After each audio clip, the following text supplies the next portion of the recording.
Welcome back to Highly Respected. I'm your host, Scott Greer, and today we're going to have another fantastic and incredible episode for you guys today, as always. So today we've got a lot of people asking questions about two different topics. One is Syria, obviously.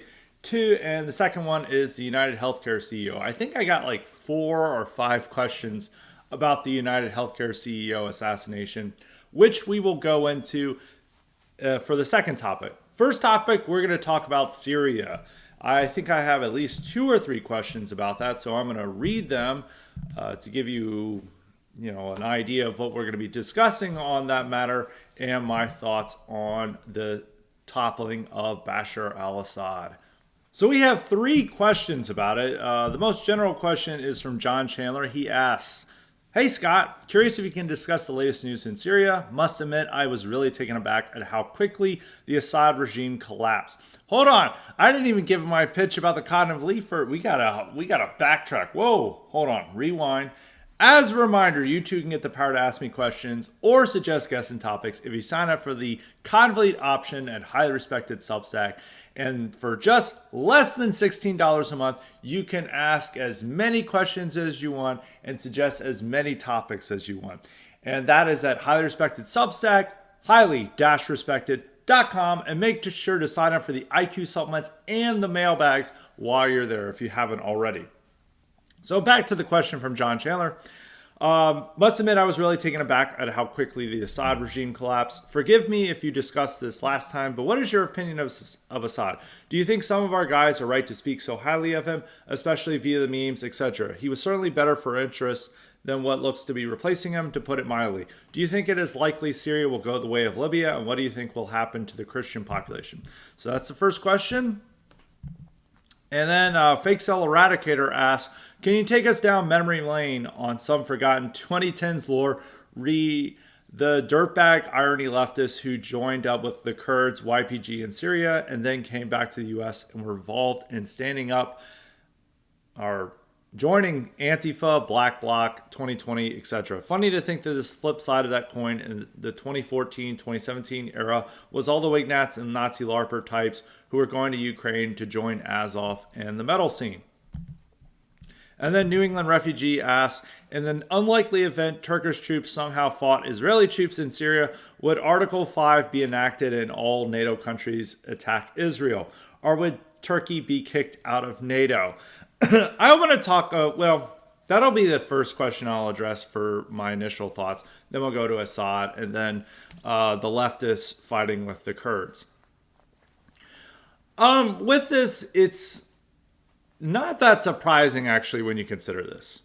I think one thing that this actually will change the perception of Assad is that we saw Assad standing like a rock against this Islamists. Against the entire world was against him, and somehow he survived. But I think with seeing his entire army surrender in a week with minimal fighting, it's clear that the people who were really doing most of the fighting were Russian mercenaries, Russian Air Force, Hezbollah, and the Islamic Revolutionary Guard, Iranian forces. It seems that without those elements, that the Syrian army would collapse. And this is true for pretty much every Arab army. Every Arab army is terrible.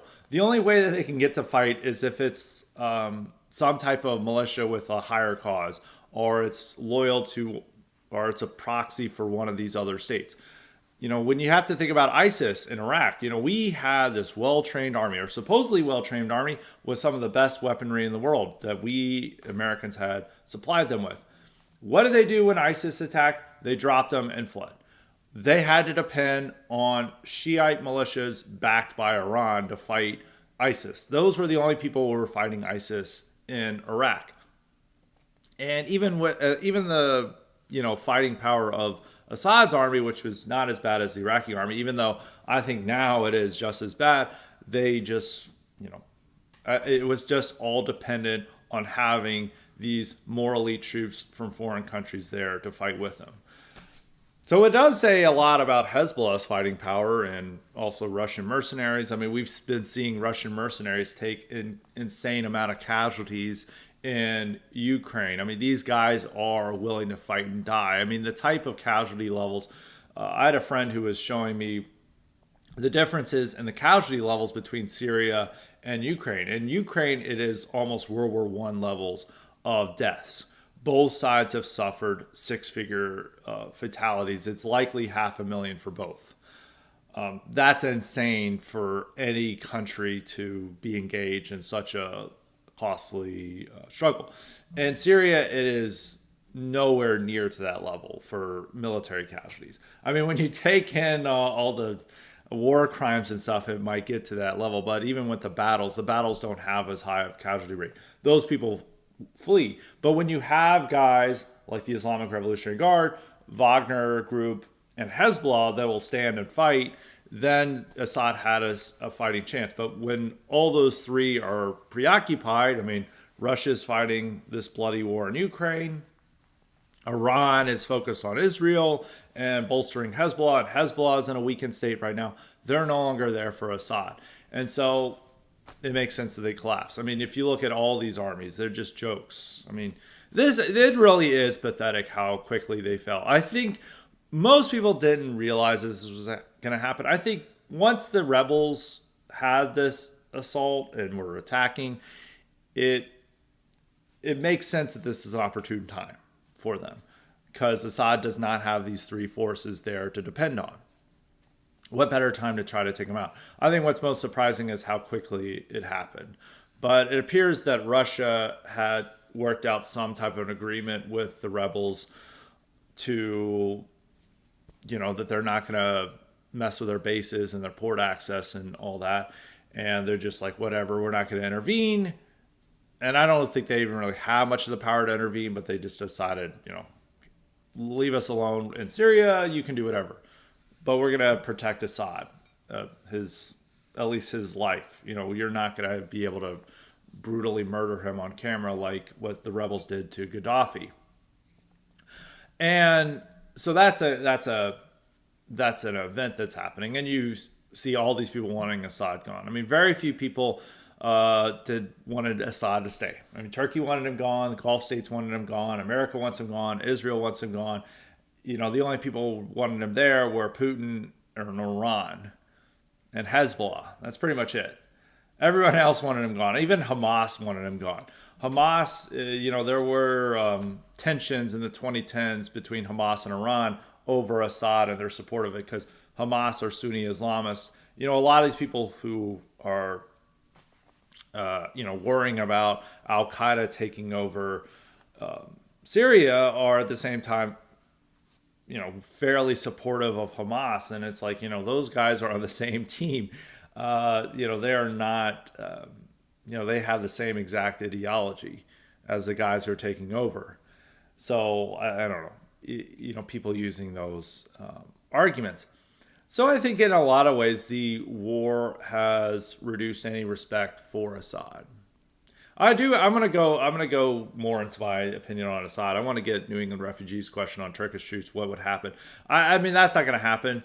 What would happen? Here's definite. We would not enact Article 5 and attack Israel.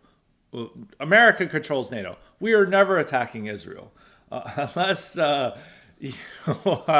there's a complete overthrow of the government and like a right-wing influencer is now complete dictator or something. That's just not going to happen. I don't think we would kick out Turkey either. So we would be in a pickle there over what would happen. If of those two options, it would be more likely we kick out Turkey, because America would never ever attack Israel at least under the current paradigm. So that would just not happen. But it is all these countries are going in to deal with their own interests. I mean, with Turkey's primary is not going to try to attack Israel, and Israel is not going to try to protect the Kurds. Turkey's main objective, well, they've now gotten rid of Assad. Their now main objective is to own the Kurds. Israel doesn't give a shit about the Kurds. They just care about, potential allies of Hamas and Hezbollah gaining that territory.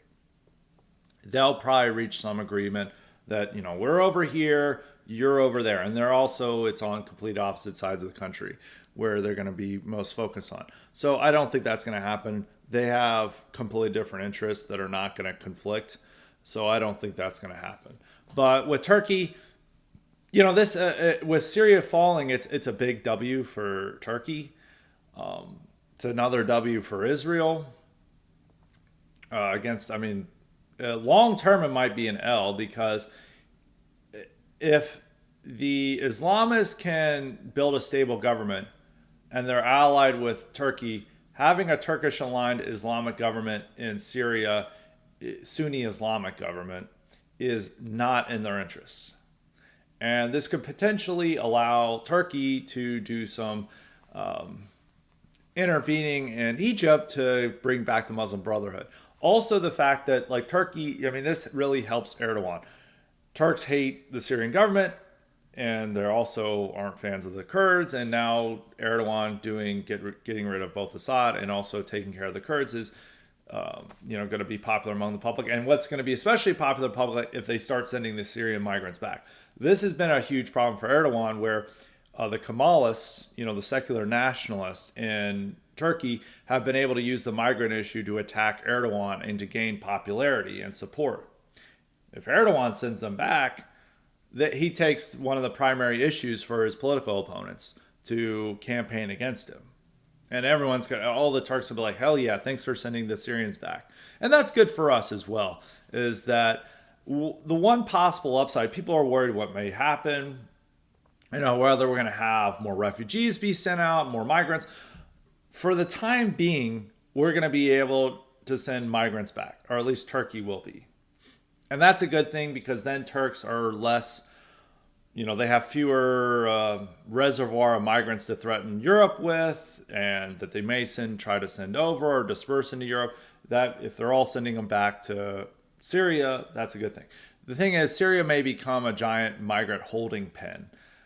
You could also see Israel, which I don't think is a good thing, but Israel send over the Gazans to Syria. There's weird possibilities like that. But I think it's a good thing if you're sending the migrants back. I don't think right now it's going to inspire a migrant crisis. The civil war could continue because the rebels could all be at each other's throats. Is that there is this specifically Turkish-backed force is trying to own the Kurds, and the Islamists aren't really into that. Now, whether the Islamists are going to have a war with the Turkish-backed forces in Turkey over that matter remains to be seen. But there is likely that the rebel forces could continue the civil war among themselves. It's too early to say what's going to happen. But that would basically be the status quo for Syria. It's not like, oh, wow, it could get really unstable. It's a failed state. They've been having a civil war for 13 years. It's just been, at a low ebb for the last few years. But, that we've already had millions of refugees come from that country. It's already been the case. It would just be the status quo if they go back to a civil war. So I don't think it would be uniquely destabilizing. People do worry about the Christians and, other religious minorities being persecuted. If the guy is smart, he won't do that. Jelani, Jelani is, people are complaining about him, getting these puff pieces and stuff. He does seem to be pragmatic and realize that he needs to get some international support for Syria and to not go full ISIS. So, and I don't think he's going to go full ISIS with like all this stuff there. I think he does clearly have these Salafist extremists within his forces that are going to try to kill Christians and do a lot of terrible stuff. But he is more interested in trying to keep control of them than the maniacs that were running ISIS, who are just like encouraging them. So we'll see. I'm not saying he's a good guy. I'm just saying that he is far more pragmatic than the maniacs running ISIS. So we'll have to see what he does. But they're, Yeah, it's a good bet to say the civil war will continue. It's now, instead of it being between Assad and the rebels, it'll be among the rebels. And the rebels have already been fighting with each other. I mean, there's clearly going to be a civil war between Turkish backed forces in Turkey and the Kurds. And the Kurds are the most loyal faction to American interests, where a lot of people are wanting, the interesting thing here with Syria falling is that a lot of the non-interventionists were essentially calling on America to intervene in this conflict. The point of non-intervention is that we're not intervening. It, and all these people, the only way that Assad could have been saved if someone intervened. And they were almost like, we need to save Assad. And I'm like, America's not going to intervene to save Assad. And if Assad won't fight for himself and won't, and people are like, well, he's protecting Christians. Well, he clearly isn't protecting Christians if his army surrenders without even fighting. So I don't really, outside of Assad, and going to the thinking on him, I think when it was right to have this counter narrative about Assad, where they're portraying him as this bloodthirsty monster who is one of the worst leaders in the world. I think portraying him as better than the alternative, which were these ISIS maniacs or just Salafist extremists in general, was necessary because there was a bigger threat of radical Islam in the 2010s. There's not as much of a threat of radical Islam. Now, that could return. But in the way of what radical Islam was like in the 2010s, it's just not there. I mean, you have to think about this. Is there were so many terror attacks that were a result of the Syrian conflict, while there has been hardly any terror attacks from the Palestinian conflict. There's been a few stabbings in Europe, but most of it has just been white leftists setting themselves on fire, which, is very different from Bataclan. And that's how I think people need to keep that in mind, is that it can return, but it would return at a different form. And Jelani's form of radicalism and their strategy is different from what ISIS is. ISIS was, they're like, let's blow up as many people as possible. Let's kill as many people. What Jelani seems to be wanting to do is more along the lines of the Muslim Brotherhood. And in some ways, long term, this is a bigger problem, is that they want to establish a stable Islamic government and then build that up into a serious force, which that could be a problem if they're then, once they have stability and that they have established themselves, they then can support Islamists in Europe and in other places, because the Gulf states aren't as interested in sponsoring international Salafism as they were in the 2010s as well. I mean, MBS is wanting to turn Saudi Arabia into a more standard country that operates more normally diplomatically. They're not as intent on sponsoring extremist mosques in Europe as they were in, say, 2015. So that's something you have to think, is that radical Islam is not the same issue that that it was in 10 years ago, when we were, seeing ISIS behead people, and then we're like, well, Assad's a lot better.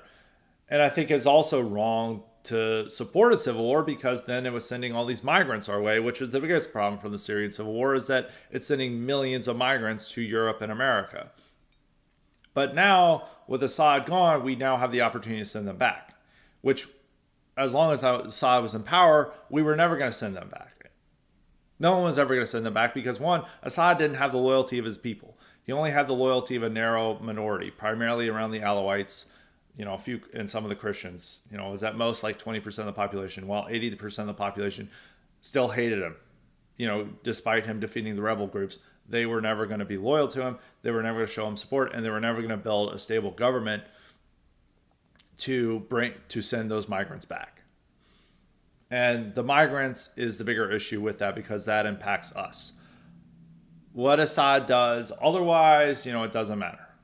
It's more of a matter as who is going to have a stable government, to where we can keep these people, where we can take these people from our countries, send them back, and keep them there. And that was just not going to happen with Assad, unfortunately. And so that's our main concern now. And also another reason is that we had more of a legitimate worry that we were going to intervene in Syria and have either another Libya or Iraq, which we needed to avoid. We are not going to directly intervene in Syria. We didn't even need to. I mean, the rebels on motorbikes and shitty Toyota trucks took down the government in a week. So, you know, what are you going to think about that? So I think in the 2010s it made more sense to have and turn them into a meme and stuff because you wanted to oppose Western intervention in Syria. We knew who was better alternative, and no matter who was in control in the 2010s, the migrants were going to keep coming. And also, but with Assad, you at least had you had more of the opportunity to have some stability that they're not all fleeing. But now, he could never control his country. He didn't have the loyalty of his people. It's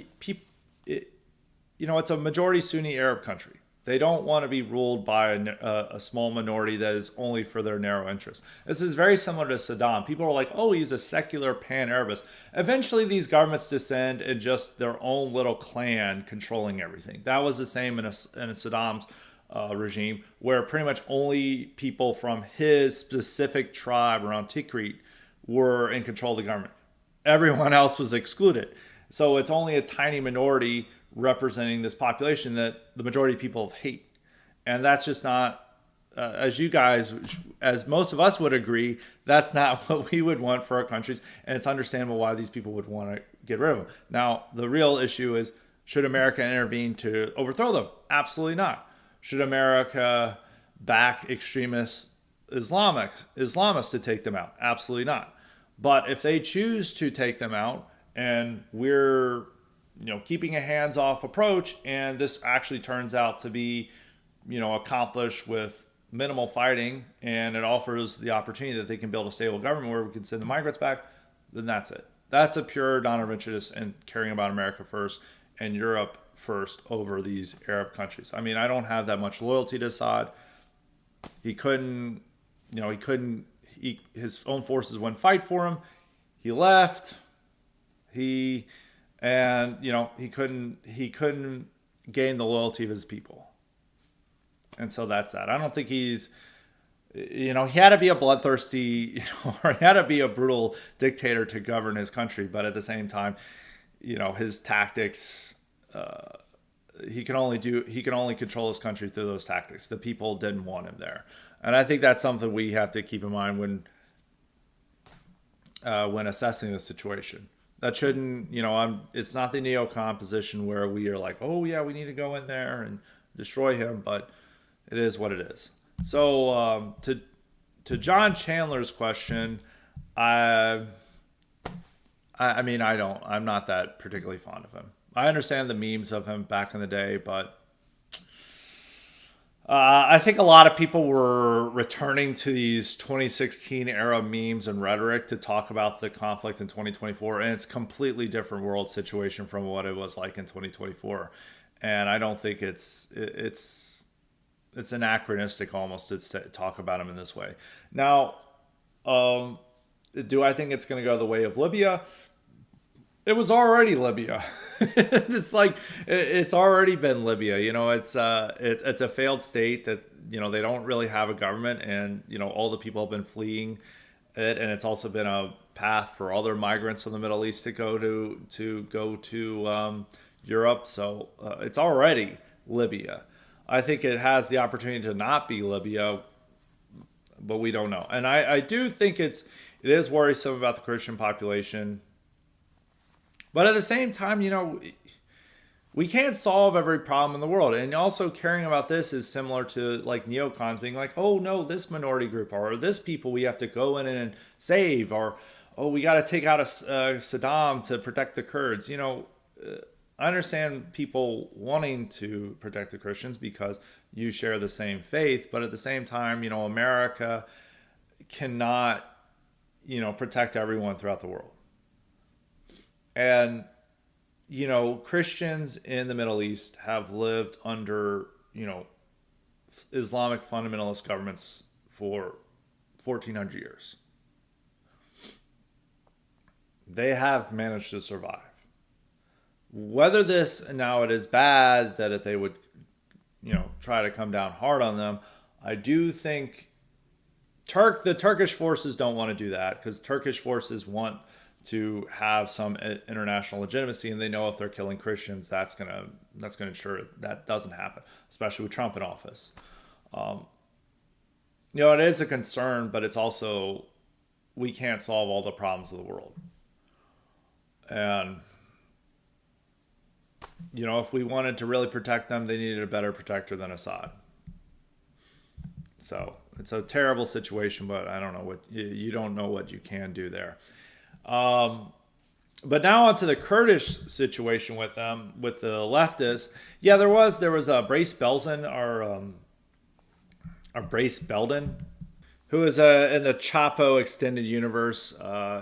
He hosts TrueAnon. He went over there and fought, and they were trying to make a movie about him. I think it fell through, but yeah, there was all these leftists going over there to fight, and it was funny. I don't know if it was quite the equivalent because not as many American right wingers were going over to Azov or as prominent of people to go over there. I think he was mentioning Weave, but I think Weave was pro-Russia in that conflict. A lot of European right wingers, particularly from Sweden and Eastern Europe, Germany, were going over to fight for Azov, but it wasn't that. The right was much more divided over Ukraine, and then the left was over Syria. The entire far left was loyal to the Kurds, and so all these people would be complaining about intervention and these things, but then they're like, "We need to intervene to save the Kurds. Like, help us, Liz Cheney, to defend the Kurds." And it was lame. And also, those Kurdish troops there suck so much. They are into Western leftism, like the gender theory and Noam Chomsky and stuff. And like, they are so lame. I don't care what the Turks do with them. I mean, yes, they're a loyal American ally, and I know that a lot of veterans who were in Iraq or were in Syria have intense loyalty to them. And I even know like reporters who are anti-interventionists and pretty right wing, and have a non-interventionist stance will like go all over the Kurds because they met with them, they were friendly with them, they have this personal connection to them, and I think Kurds are they're not Islamic fundamentalists, they're more open to Western traditions and norms, and they don't like to see them all getting killed by the Turks. But at the same time, I don't have that personal connection to them, and in the broader scheme of things, I don't give a shit about the Kurds. And I'm tired of our entire fucking foreign policy, or well, not our entire foreign policy, because there's another group in the Middle East we care about more than the Kurds. But I'm tired of us being like, we need to save the Kurds. It's like, look, that is not our problem. We are not being dragged in to deal with the Kurds.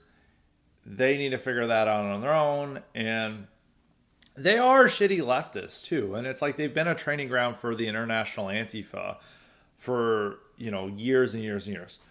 It's also a funny thing is that they, the Grey Wolves, which are these Turkish nationalists, will fight Antifa in Europe because the Antifa are pro-Kurds and stuff, and they'll side with them and criticize Turkey. There's a hilarious clip of all these Grey Wolves surrounding an Antifa commune. I think it was in Vienna, and the Antifa were scared shitless of, which I think is legitimate. If you had a bunch of insane Turks surrounding your building, you would not be happy. But I don't really care about the Kurds, and I don't. It's like what I care about is sending migrants back. Now the issue is if what Turkey does, they're sending migrants our way. That's an issue. But if we're sending more migrants back than that their migrants are coming our way, it's a trade-off. But it was funny. The left was all about the Kurds because it was similar to a lot of right-wingers who thought that Azov would create the base fascist state in Ukraine, in the same way that's like the communist state of, I think it was Rojava or something. I forget the name of it, but the Kurdish state, they would all have this great thing that they would be able to fall into. And so they became interventionists in part due to that. But I don't give a shit. It's not our issue. Kurds should figure it out on their own. I mean, it would be nice if they just had a Kurdistan, to state, but Turkey strongly opposes it, and it's never going to happen. But, it's not our problem. But the Syria thing, it's too early to say what's going to happen. The civil war could continue, but that's just the status quo. Some people are like, oh, there's going to be more migrants coming our way. It's just that they're not going to go back. I think Turkey's going to force them back, the ones that they have. I don't know if Europe's going to send their migrants, but potentially, if they do build a stable government, which they could never do under Assad, then it allows them to send the migrants back. So that's a good thing. But we'll have to see. It's too early to say what's going to happen there.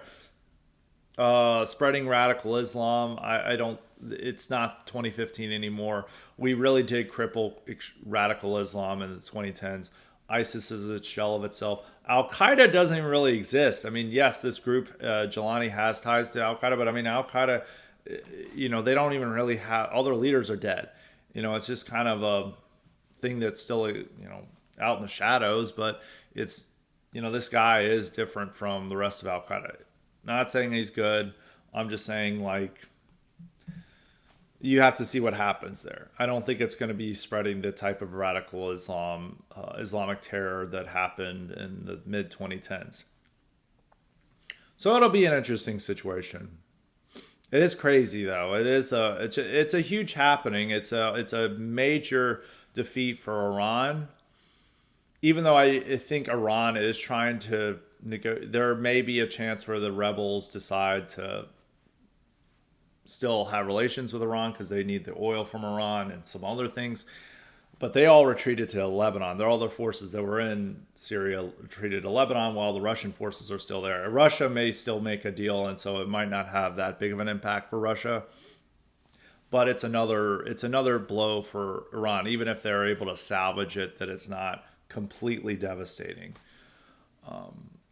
So the Middle East is an insane situation now. We'll have to keep an eye on it. But comparatively speaking to 20 years, or not 20 years ago, but almost 10 years ago in the 2010s, it's that. I think on Assad, we shouldn't have the type of loyalty. The loyalty the adoration we had for him and the alt-right had for him in the 2010s was misplaced. We do have to worry about our interests first. And to see our interests tied with a foreign leader who is happy to send his people to our countries, I don't think we can support him that way. And I don't think he was as strong of a leader as we imagined. He was propped up by foreign forces. And without those foreign forces, he fell immediately. So all this stuff we cared about. I was like, oh, Trump bombed an empty airfield in 2017. This is the worst thing ever. It's like, who gives a shit? As long as he's not intervening to take him out, whatever. That's all that matters. So those are my thoughts on Syria. Now on to the United Healthcare CEO assassination. We've got, I think, 4 questions on that. Okay, so first person to ask about this, or one of the people asked about it is Jack. Jack asks, a lot of leftists on social media are overjoyed at the healthcare CEO who was killed, but I even stumbled across people cheering it on while reading normie news sites. The readers of these sites are stereotypically older. Have older leftists always been this insane, or do you think this is a recent effect of polarization? New England Refugee also asked about this. He said, Scott, with the 2 attempted Trump assassinations and the assassination of the United Healthcare CEO, do you think left-wing lone wolves would be the norm of political violence? And I do have one, I think there's 2 more. Mish House also asked about it. He said, do you think right-wingers celebrating the death of Brian Thompson, the United Healthcare CEO, should be arrested and executed? This is a good litmus test for who on the right has their head screwed on correctly, and so far only a few posters, namely Mr. Grove, Zero HP Lovecraft, me, and you, of course, have passed with flying colors. So, and also, K-Max has asked about this. Let's see. He says, Scott, in the news, United Healthcare CEO Brian Thompson was killed on a busy midtown Manhattan street in a targeted early morning attack. This attack seemed to be pre-planned and coordinated almost, and the suspect is still on the loose as of, well, he sent this Friday, but he's still on the loose as of Monday. In your view, Scott, is this a right versus left thing or more of an economic populist against rich and greedy CEOs thing? If Scott Greer was in charge of the healthcare in this country and could do any 1 or 2 changes to it, what would they be? So I am writing something about this tomorrow, particularly the right's response to it and my thoughts. Is this left or I guess I'll take K-Max's one as the starting off point as a left or right thing. I don't think it's left versus right, but I think this act is inherently leftist because it's essentially saying we should kill businessmen for practices we don't like, or it's simply blaming businessmen for the problems with our healthcare industry, which the problems with our healthcare industry is largely the government and the fact that we already have a socialized system where the healthy and productive have their wealth redistributed to subsidize the unhealthy and unproductive. We have all these illegal immigrants who are getting free healthcare, and then we're left with the bill. It's the same with a lot of other poor groups of people as well, that there are many, many people who go to the emergency room and never pay their bill. The only people who pay their bill are the responsible people, and their bills are hiked up because of that imbalance. Okay? And the government puts these, regulations and restrictions on the hospitals, so they have to take care of those types of groups that are not going to pay their bills. The people, and that price is then passed on to the responsible customers. So that's a big issue with healthcare. And the government has just made it worse. Obamacare made our healthcare worse. It didn't make it better. It made it worse. And what Biden has been trying to do has also made it worse. Blaming this health insurance CEO just simply because he denies claims, and even though they think that they're denying 80% of claims, most of the time the majority is 10% claims. Now, there are stats that show that United denies more healthcare claims than others, but it's 5 to 10% average for the industry. And even when you have single payer, they still deny care, and better yet, they don't even are capable of offering the proper care. There's a lot of these Canadians and other people with universal health care have to come to the United States to get the proper treatment. So it's always stupid to celebrate a socialist perspective, a left-wing perspective, simply because you hate society or you think we need universal health care, which is so funny that a lot of right-wingers who want to overthrow the system will be like, we need single payer now. It's like, what's the best way to ensure that you never have changes to the regime is if you have single payer and universal healthcare, because Britain and a lot of these Europeans are pacified by simply having universal healthcare. And it becomes the core part of their national identity, which makes them very cringe. In the UK, they think the NHS is the best thing about about Britain. Nothing about their great history or heritage or the great things the nation accomplished. It's just the NHS, which is not even really great healthcare, but they think that's the best thing about their country. And you create people who are more dependent on the system when you have universal healthcare. So it's like, oh yeah, I'm gonna overthrow the institution giving me free healthcare. No, you're fucking not. There is the same people who want to have a violent revolution or create fascist America or whatever, are the same exact people who think America needs universal healthcare right now. And it's like, okay, if you get the government to do that, first off, it's going to be white wealth redistributed to non-whites. Not good. Second, it's going to make people even more dependent on the government and the regime, which isn't in your interest. And three, it makes us a more pacified, content population that is just sees ourselves as embodied by our universal healthcare system like they are in the UK. So I'm very much opposed to it because I think it's what you see in Europe. First off, Europeans are healthier than we are. So, there's not as bad of the wealthy or the productive and healthy subsidizing the unproductive and unhealthy, even though there is to a case of that. And that's especially starting to happen with migrants, which the migrants are going to Europe for all these free goodies that the government offers them. And if you did not offer them these free goodies, there would be fewer migrants wanting to come to these countries. But there's that case. So I just think it's really stupid when right-wingers get onto this. So, but we'll be discussing this in a moment. It's not so much a left-right thing. It's just a leftist act. Brian Thompson, I know he's, did some DEI stuff or, and United Healthcare donated to Biden. They don't. All those companies donate to both sides. They may have donated more to Biden, but at the end of the day, the reason why the left hates him is not because he's denying healthcare. It's not because he's doing. It's especially not because he's doing DEI and or donating to Biden or Harris, it's because he's a straight white male who is successful, who made money. You can see this in these viral tweets where they don't focus on the bad policies of United Healthcare. They're really upset that he has a fucking wine cellar at his house.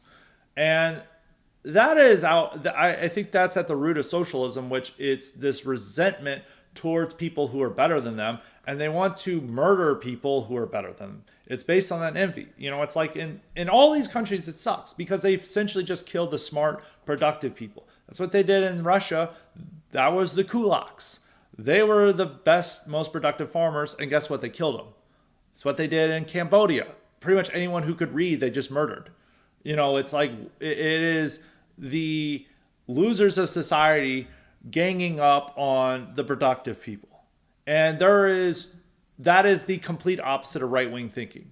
And if you admire that and you think it's awesome, you are a leftist and you're a fucking loser. And I have no tolerance for that type of belief. And so when I ever see these right-wingers saying this, it's just announcing you're a fucking loser, you're broke, you're a misanthrope, and you're only on here to spread your misery. And I don't care what type of leaders you like or how much you say you're a right-winger or whatever, but if you admire people killing successful people simply because they're successful, simply because they have a nice house, you're a leftist. I don't care how many swastikas on your profile you have. You are at heart a leftist, and you share that same resentment and envy that they have.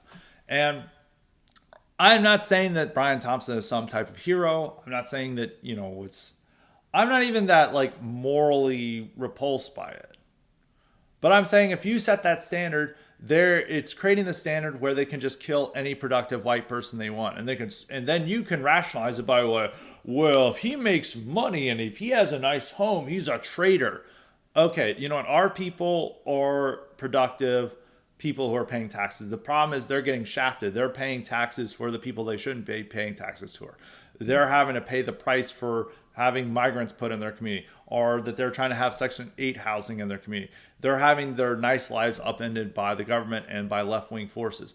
And to think that they deserve, execution, assassination, and the left could just have the same theory. It's like, oh, white people are complicit and these terrible wrongs done to non-whites, and to kill them is okay. And so I think that's what a lot of people are engaging in with this assassination. Like, I think in and of itself, it's whatever.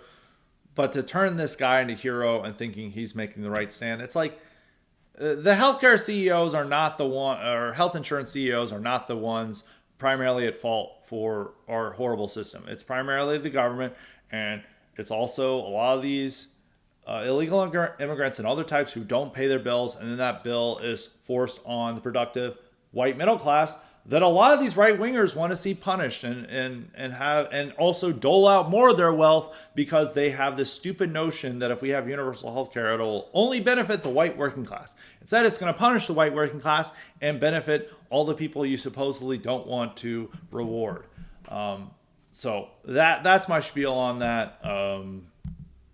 I really don't like this stuff, but unfortunately we have a lot of losers who populate our sphere, and they get on their high horse. Now, some people who were defending this, I'm not saying that all, there was some people like health, they've had problems with health insurance and dealing with that stuff.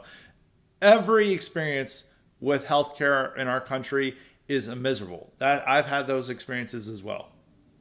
But you shouldn't support left-wing acts of violence, because that could easily spiral out to they just want to kill white people in general, and they would love to do that. And so that goes to the point of, I think it was, New England refugee. There was 4 people with that. In terms of being arrested, executed, Michels, we don't support that at all, but I just think that they're fucking losers, and it's the same with like these guys who defend. It's even worse than it is in the same level of like the guys who defended the Apple River stabber. They wanted to see this guy kill those kids because they reminded those kids reminded them of the kids who were bullying them in high school, and then they liked that some old immigrant stabbed them just for insulting him. And it's even the same with like Killdozer. It's some asshole destroys his local white community over a property dispute that he was in the wrong over, but you all think it's awesome that this guy just destroys his community and destroys his library because he has the right to go off on people who upset him. You know, a lot of these people, if it was socially acceptable, would love school shooters. It's school shooter mindset, and I think that's even at play here with the assassination. Now, is this more likely? Yes, I think lone wolf violence is it. I don't think you're going to see like direct terrorism or organized terrorism as what a lot of people are going into civil war, but I think lone wolf left-wing violence is going to be more common in America. I think they're able to find supporters for this. I think the fact that the left is all about this, and even the right is, and most of the country is. I mean, even with the normies, because what Jack pointed out is it's not surprising that a lot of normies are this, because everyone has doesn't have positive interactions with the healthcare industry, so a lot of people are upset. And to see, you know, this guy to become the scapegoat for all that, to have him punished for it, they're going to support it. And there's also this normie sadism that is also in there, and if it's directed against the right targets, they'll be all for it. But I have to say, for right wingers, as I want to say, is that the people that they would love to kill more than anyone else are white racists. And so if you're cheering on this United Healthcare CEO, you're also cheering on leftists to go out and shoot you. No, I'm not even being facetious here. That is the direct line of it. So you should never support leftist violence at all. And people are like, how do you know this guy's a leftist? Well, I know he acted, so he's unlikely to be right. You know, right wingers, they just go and, you know, shoot up normal people at a Dollar General. They don't do targeted assassinations. Leftists would be, you know, and also the way he had what he wrote on the bullets, that's something that a leftist would do. It wouldn't be a right winger. But I mean, people, you know, this is the positive adoration for it leads to violence, and it encourages left-wing violence. And so there will be more lone left-wing violence. How much of it remains to be seen, but I think it's going to be more common due to the positive interaction. And there are so many losers who want to make a name for themselves, who would want to be a hero, and seeing all these, you know, ugly ass girls be like, oh, I'd love him to be in my room tonight, and they're all fawning over this guy. And you're even seeing mainstream reporters defend what this guy did. You're going to see more types of these assassinations. So, I mean, the one good news is that at least with the Trump assassinations, there wasn't, the media at least realized that they could not celebrate that, which they would have in like 2018. You would have seen like a CNN pundit be like, well, we have to listen to the assassin, which they at least realized that they couldn't do it. Obviously, and people were getting punished for celebrating the near death of Trump. So that's positive, but you're still going to see people try to do that, and also against other Trump officials. You know, anyone involved, like, you know, who would be easy targets for this? Is people involved in mass deportations. You know, if they killed an ICE agent, or if they killed any of these other officials involved in that, the left would be like, yes, this is the right thing, the moral thing to do. And if you're celebrating this thing, you're creating the public upswell and the public tolerance for that type of violence. So it's very idiotic to do. To K-Max's question on this, you know, what would I do in charge of healthcare in this country, and could do any one or two changes, what would they be? One big change that I would give the hospitals the right to deny care to people who obviously are not going to be able to pay. I mean, if they're on like a bullet wound and they're about to die, yes. But if they're just coming in there and, you know, it's not going to be that life-threatening, or even if they claim it's life-threatening, they can deny care. And that would save us a ton of money.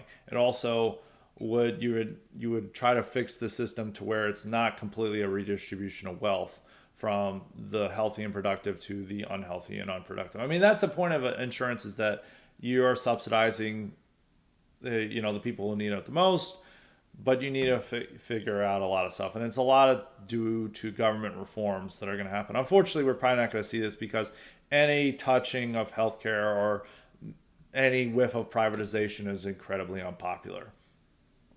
And you saying that denying care to those who can't afford it is not going to be a popular position, but it would be a necessary position. A little heartless, but I mean, illegal immigrants are getting all this free healthcare in this country and not paying a cent on it. Why should we allow that to continue?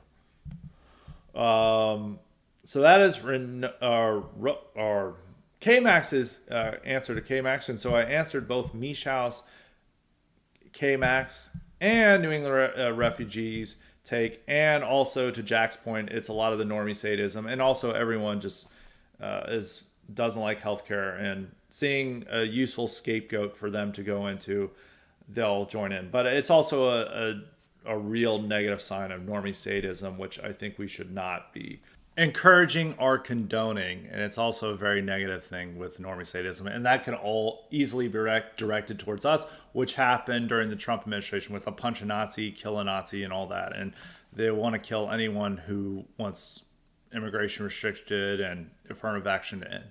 And that's not a good thing. So to carry on with more questions, we're going to finish up with K-Max's questions. He's got a question about the Daniel Penny trial. So Daniel Penny's trial, in your view of what will happen, Scott, the prosecutor mindset seems to be the new normal. She feels that restorative justice is making sure any white man pays no matter what the person of color is doing. Should the right wing combat this by turning Daniel Penny into a hero and personalizing? Well, they have turned him into a hero.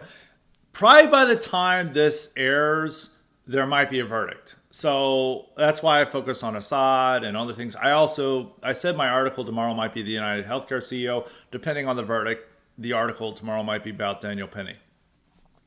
So my thoughts will be there, at least by the mailbag. But so I don't want to say what the verdict is. It is very weird what happened with Friday, where the most serious charge was dropped and then the less serious was kept on, because it's like we want to convict him of something. In some ways, that's a small win. Other ways, it's not. I think there's positive elements in that. If you guys have watched Fox News, Daniel Penny is the greatest hero. He is essentially the equivalent to like a Medal of Honor winner to Fox News. They think he is awesome. They are adoring him. It is nonstop positive coverage of him, and they're saying that even charging him has been an outrage. They didn't even cover Kyle Rittenhouse like this. And that's a sea change of what's happening with Daniel Penny, is that all conservative media and all these conservative commentators are on his side. And I think if they do convict him, you will see Mayor Adams condemn that and say what he did was right. You'll see a lot of other you'll see tons of Republican politicians issue condemnations of it. It is completely different what was happening in 2023. We have become a better country since 2023. If this had happened now, he wouldn't have been charged, because there have been so much public opposition towards it and so much even more public support for him. There was a significant amount of public support for him in 2023, but it's even greater now. And it's only been a year and a half change. And I think him being exonerated is a sign that Trump's America is completely different from what it was even two years ago or a year and a half ago. Him being charged is a sign of what was happening in woke America. I know it sounds like corny and boomer conservative to say that, but it was like woke America. If this had happened in 2022 or 2021, there have been fewer defenses of him, and if his trial had happened in 2022 or 2021, he would have absolutely been convicted. No doubt in my mind. It's like the McMichaels who tracked down Ahmaud Arbery, got like life in jail for, tracking Ahmaud Arbery down. I think if Ahmaud Arbery had happened now and they were put on trial this year or next year, they would have had a reasonable chance of being exonerated. But unfortunate for them, it happened during the time of peak woke. Kyle Rittenhouse, he was very fortunate that he was able to get off, but the only reason he was able to get off is because the people who shot were white, and it was overwhelmingly in his favor. And we had on videotape what was happening is these guys attacking him, and any reasonable standard said he would acted in self-defense. And he wouldn't have even been charged if this had happened in 2023 or 2024. It was just that particular time period when he acted, and the trial would have never even occurred. He was very fortunate that he was able to be exonerated in 2021, but others were not so lucky.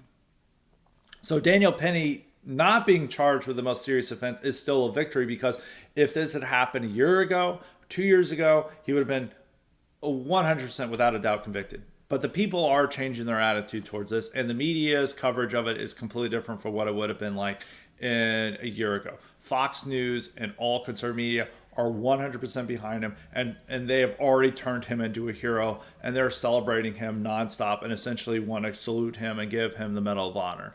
And they didn't even do this for Rittenhouse. So that is a positive development. I think if he is convicted, I do think it could be overturned. Hoping it can be overturned. And you're going to see widespread outrage and condemnation of it, which you wouldn't have seen if this was happening a year, I don't know if a year ago, but 2 years ago. So that is my opinion on this. I don't know what the jury is going to do. I'm probably going to write an article about this, or I'm going to discuss this in the mailbag. I think the fact that they have not convicted him and they couldn't convict him of the most serious charge is a positive sign. I have to remember, Ricky Vaughn got convicted, by a New York jury too. I think it was Queens or Bronx. It wasn't Manhattan, when he shouldn't have. And I think if Ricky Vaughn had been put on trial now, he would. Well, first, he wouldn't even be going to trial in a Trump administration. But a jury would have found him not guilty. But he had the misfortune of being tried. I think that was in early 2023. So it was a bad situation. But things are changing in the right direction.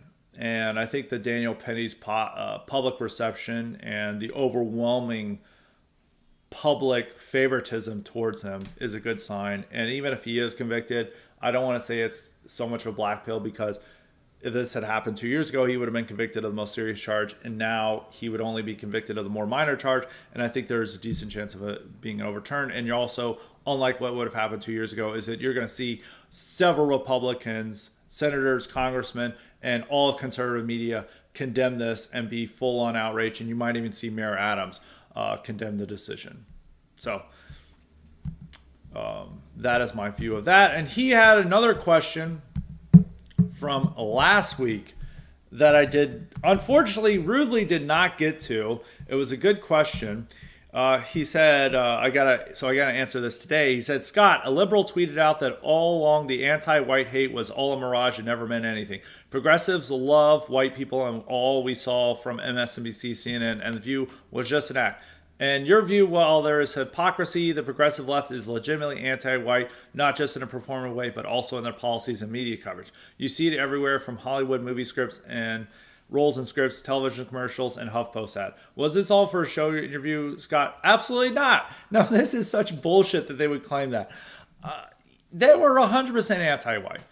And the defining philosophy of the left is that white people suck.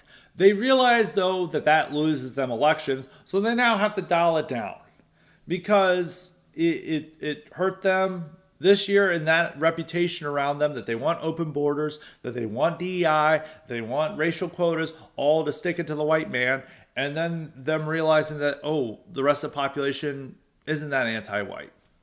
The only reason it was just an act.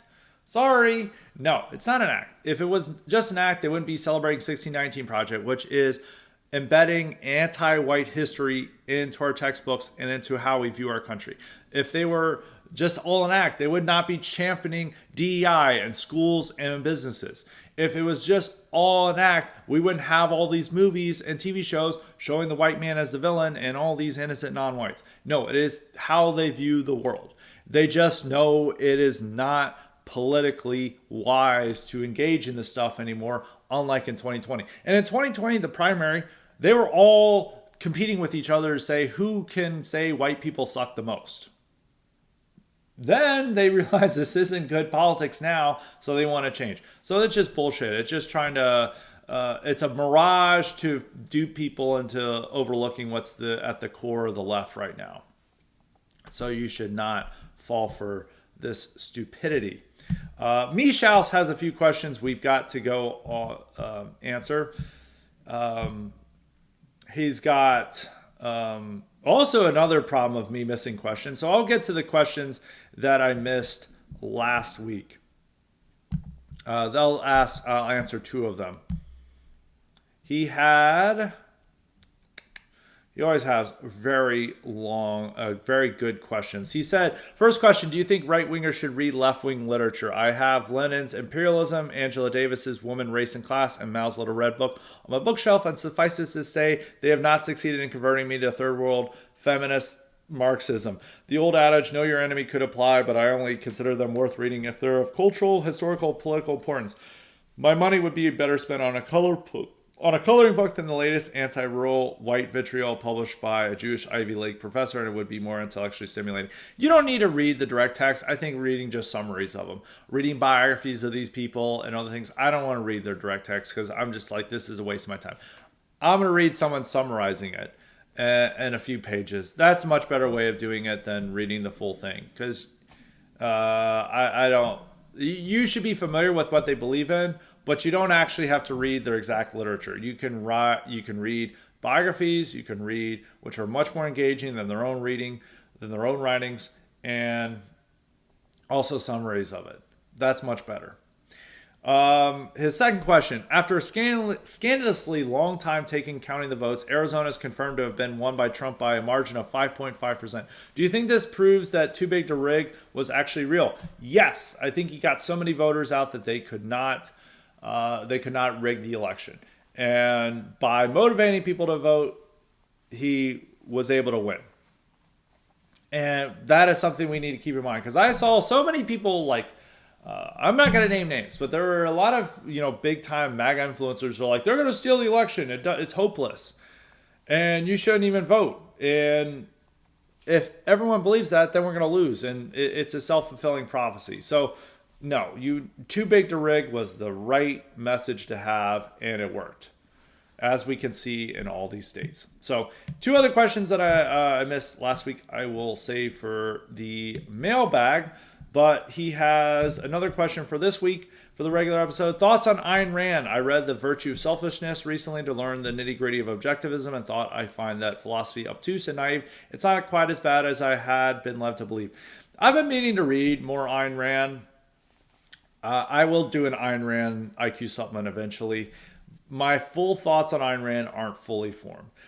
If you had asked me in 2016, I've been very anti, but I have more of appreciation for her now, and some of her appeal. I don't have a full appreciation. She was extremely anti-identitarianism, and she just said this was just for losers, and imagine caring about your people and stuff, which I can't support someone who ever say something like that. But I think she did have kind of a Nietzschean celebration of the productive and the healthy, and their troubles with being brought down by the unhealthy and unproductive.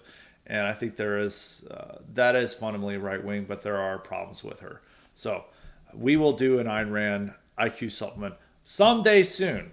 So be on the lookout for that. All right, moving along to other questions. We're going to go to Appalachian. Appalachian asks, what is with Tucker's hard-on for Russia? What do you think specifically appeals to him? If we were asking this in 2021 or 2022, you wouldn't even have to ask that. You would just been like, okay, yeah, it makes sense why he's, likes Russia. But I think now it's coming almost at the detriment of Tucker. Well, I think him going over there again, he wants to bring a message from Russian officials to Trump and say, this is what a peace deal would look like. And he's acting as a conduit for them. So I think right now him going over Russia and interviewing Lavrov is perfectly reasonable and smart, because we want a peace deal in Ukraine. And what may be the best way to do that is through a Tucker Carlson interview, because Trump's going to watch it. And there's no better avenue for Russia to get their message out than Tucker. And I think Tucker understands that. So I don't have a problem with him going over there now. But it does, in some ways, reduces his legitimacy on the right to continue doing this. But I don't really have a problem with him with that. He just really cares about the Ukraine conflict and wants it to end. And I think we all share that. So I don't really have a problem with it. His second question from Appalachian is, now it seems the Senate is turning on Hegseth. I saw a post claiming Trump would nominate DeSantis as Hegseth if Hegseth can't get appointed. What's your take on this? If Hegseth can't get it in, I doubt Gabbard RFK or any other fringe Trump picks can get in. Will this just be a repeat of 2016? Absolutely not. I don't want DeSantis in. I think DeSantis would do a good job, probably a better job than Hegseth, but it is really rewarding your enemies here. And he would appoint a ton of people who didn't even vote for Trump and spent all of 2022, 2023, and 2024 shitting on Trump and attacking Trump supporters and saying, I will never vote for Trump, and all Trump supporters are going to deserve to lose their right to vote and Trump's going to lose. And then DeSantis goes and appoints them to run the Pentagon. And I don't think that's right. That's not how you do politics. DeSantis made his bed when he ran against Trump. They now get along. That's good. And he can work with Trump as Florida governor, but he does not deserve that position. He wants you need to reward loyalists. You need to reward people who supported him when he needed it. And RFK, Tulsi Gabbard, even Noam, who is a joke, they all supported him. And so did Hegseth. Now, I'm not the biggest fan of Hegseth, but he's a Trump loyalist. It's whatever. I support him over DeSantis simply because he's a loyalist and he's going to appoint fellow loyalists to the Pentagon. DeSantis will not do that. And so that's all. It's all politics. I don't think Trump sends the wrong message on that. Now, if Hegseth can't get in, I think that helps, or I don't think that diminishes Gabbard and RFK because they are getting fed up with the Senate opposition and they are making this the hill to die on. They are exerting a lot of pressure on Joni Ernst and others who are opposing the pick and saying, Joni Ernst is trying to oppose the pick to become SecDef. And fortunately, the worst thing would be is to remove Hegseth and then make Joni Ernst, who does not deserve that. That is rewarding bad behavior. So I think they're going to be more attached to these controversial picks if Hegseth is somehow pushed out. Because Gates was the sacrificial lamb. They're like, okay, you can oppose this. We'll take out Gates, but you got to support our others. And now they're trying to complain about Hegseth. They're like, look, we are not going to remove anyone else. These are our picks. You can deal with it. And we're going to not do what you want. And it's setting a bad tone between Trump and the Senate by not confirming his picks. So there's that. It's not going to be a repeat of 2016. He's going to get more of these people in and a lot of these loyalists in. It's more that it's creating bad blood between Trump and the Senate, and he's going to want to make them pay a price if they're forcing his hand on these picks. And he does not want to drop Hegseth because he feels it sends the wrong message, which is correct. If Hegseth for some reason is withdrawn, anyone but DeSantis and Joni Ernst. And I don't think he may pick DeSantis, but I think he's going to want to go with somebody who's more of a loyalist. He does not want to be seen as rewarding the people who defeated his pick. So that is my answer on that. One of the others that I answered had another question. Oh, it's Jack. Jack had a question. He said, MLK Day is obviously an anti-Greer head holiday and was going to go into the office even though we get off. But this year falls on January 20th, which is also President Trump's inauguration day. Is a Greer head pledge approved to take off this year? Well, I'm probably going to be taking off this year to go to the inauguration. So yes, I think if you're going to the inauguration, yes, it is appropriate. If you are not going to the inauguration, you should still go into the office. That is my take on that. Coming up to our final questions today, we've got one from Stealth Bomber. Stealth Bomber asks, how much impact will the pardon of Hunter Biden have on the 2026 and 2028 elections? I see some libs crying about it, how it goes against their norms and standards, and some celebrating it because they claim the average voter won't care. I honestly find the latter more correct. No, the latter is more correct. It's going to have zero impact on the 2026-2028 elections. We're all going to forget about it in a few months. Even I've started forgetting about it. It only happened a week ago. Fox News is all over it, and so is mainstream media, but everyone's going to forget about this. It's going to have zero impact. Everyone's going to forget Joe Biden was president in like a few months. We've already forgotten about it. And bringing up the Bidens that are like, Biden, you might as well just bring up Jimmy Carter like in an election. It's going to have no impact whatsoever. It's just not. I think, it might be brought up in response to Trump offering pardons to J6ers, but I think we're going to be focusing on on a lot of issues that we're not talking about right now in those elections. So that's my view on that. Um, that's for Stealth Bomber. We've got our final question from Maverick, and he asks, have you noticed a lot more gore, live deaths being shared in the media compared to 5 to 10 years ago? Have Americans become more dumb and accepting of seeing and reacting videos like this in recent years? I ask this because it feels like you see a lot more popular right-wing accounts sharing them when they come along, whereas the mainstream media a decade ago would rarely dare to show the actual footage of a shooting. They would just cover the details. Obviously, Live Leak existed a decade ago, but what are your thoughts on there being a new gore video going viral on X every week? Yeah, it's declining standards. It's also that it's more likely to be taken video is. I mean, when everyone's got smartphones around, you're going to be recording this stuff. Obviously, everyone had smartphones 5 years ago as well, but there was a lot more censorship. X just allows all this stuff. So you'll see now like more brutal gore and police shootings and stuff than you would have ever seen 5 to 10 years ago. But that became the standard with the police shootings 10 years ago. They wouldn't have showed a lot of that stuff 20 years ago and 30 years ago, but then and 10 years ago, because they wanted to heighten the public and make them really outraged about these police shootings of black men, that they would highlight those death videos. They wouldn't have shown George Floyd's death on TV, but they did, and that was to make people outraged. They showed a bunch of other police shootings, and so they established this standard because they wanted to upset people, and they wanted people to stand with Black Lives Matter, and so the media set that standard. And now, with the body cams and those being so important to these cases, they're now more distributed. And there's less censorship on X and all their social media now, so you now see this stuff a lot more. X pre-Elon came down very hard on that stuff. Elon Twitter does not come down hard on that stuff. And so we end up with the current scenario. So that is it for Highly Respected this week. We've got more great content coming up later this week. Article tomorrow might be about Daniel Penny and might be about the United Healthcare CEO. We'll see what happens with the trial today.